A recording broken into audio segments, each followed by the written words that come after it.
इस्लामाबाद और रावलपिंडी के सोलर सार्फिन के लिए एक नया सरप्राइज आ चुका है।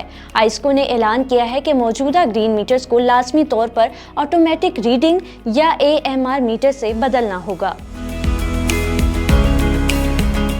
ये नए डिजिटल मीटर्स खुदकार तरीके से बिजली का इस्तेमाल और पैदावार का डेटा कंपनी तक भेजते हैं, जिससे बिलिंग ज्यादा शफाफ और दुरुस्त हो जाती है और बिजली की चोरी कम होती है।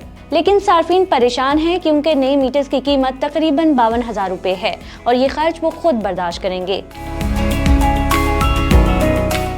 सार्फिन का कहना है कि मौजूदा ग्रीन मीटर बिल्कुल दुरुस्त काम कर रहा है, तो ये तब्दीली नाइंसाफी लगती है। माहिरीन कहते हैं कि अगर कंपनी सिस्टम अपडेट करना चाहती है तो इसका खर्च सार्फिन पर डालने के बजाय सब्सिडी या किस्तों की सहूलत दी जानी चाहिए, ताकि सोलर सार्फिन को नुकसान ना हो और शफाफ बिलिंग के फवाइद सबको मिलें।